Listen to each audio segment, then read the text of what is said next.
राजर्षि भरत की मार्मिक कथा। परम भगवद राजर्षि भरत भगवान ऋषभदेव के 100 पुत्रों सबसे बड़े थे। इन्होंने की आज्ञा राज्यभार स्वीकार कर विश्व को नाम को कन्या के साथ विवाह किया और उसके द्वारा 5 पुत्र उत्पन्न किए।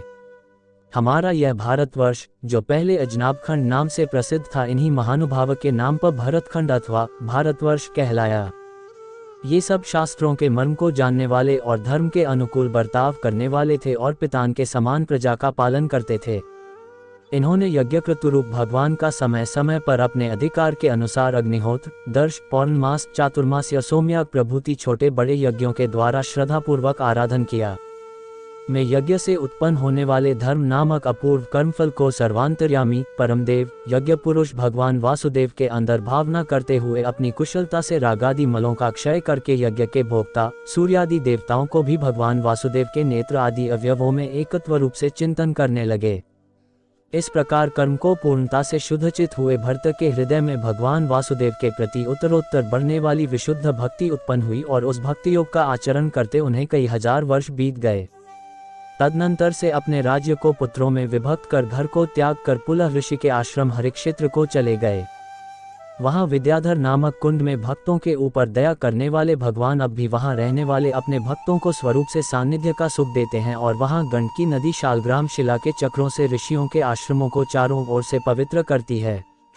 उस क्षेत्र में पुलहाश्रम की पुष्पवाटिका में रहते हुए राजर्षि भरत विषयवासना से मुक्त होकर और अंतःकरण को वश में करके अनेक प्रकार के पत्र, पुष्प, तुलसी दल, जल, कंद, मूल, फल आदि सामग्रियों से भगवान को आराधना करने लगे। इस प्रकार निरंतर भगवद आराधना करते करते उनके हृदय में भगवत प्रेम को इतनी बाढ़ आ गई कि फिर उनसे आराधना भी विधिपूर्वक नहीं हो पाती थी। वे भगवत प्रेम में इतने मस्त हो जाते थे कि उन्हें क्या करना है इस बात को भूल जाते थे और घंटों भावावेश में मग्न रहते थे।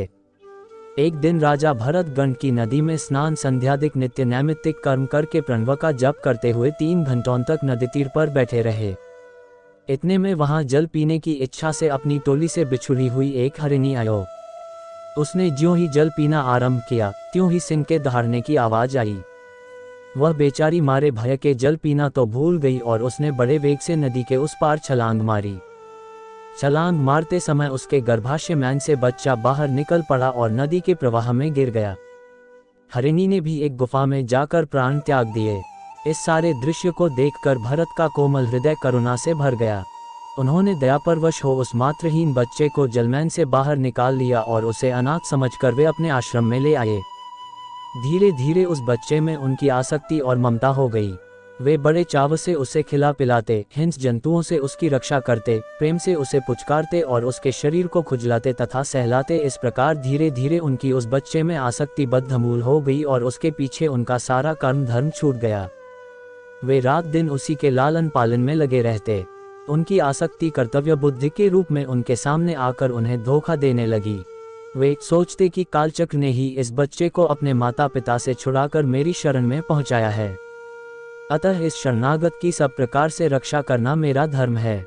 एक दिन वह मृगशावक खेलता खेलता आश्रम से बहुत दूर निकल गया और लौटा नहीं।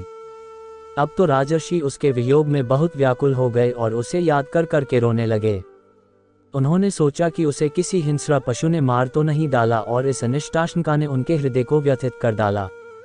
इस प्रकार उनके प्रारब्ध ने ही मानो हरिण के बच्चे का रूप धारण कर उन्हें योग मार्ग से और भगवदाराधना रूप कर्म से भ्रष्ट कर दिया।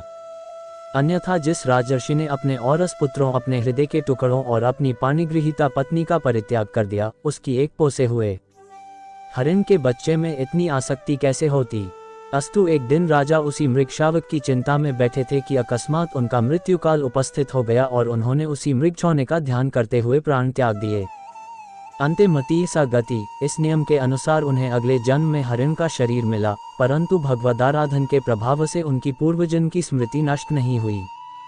उन्होंने सोचा, अरे मैंने यह क्या किया, एक हरिण के मोह में दुर्लभ मनुष्य जन्म को व्यर्थ ही खो दिया। अब तो वे पूर्णतया सावधान हो गए। वे अपने परिवार को छोड़कर उसी पुलहाश्रम में चले आए और वहां सब प्रकार का संग त्याग कर मुनि की भांति अकेले ही विचरते और मृत्यु की बात देखते रहे। जब मरण काल निकट आया तब उन्होंने गंडकी नदी में स्नान कर उस मृग शरीर को त्याग दिया। उन्हें तीसरे जन्म में ब्राह्मण योनि प्राप्त हुई। वहां वे जडभरत कहलाए और उसी शरीर से वे मुक्त हो गए। जब भरत जी का चरित्र अन्यत्र दिया गया है। कथा सुनने के लिए धन्यवाद।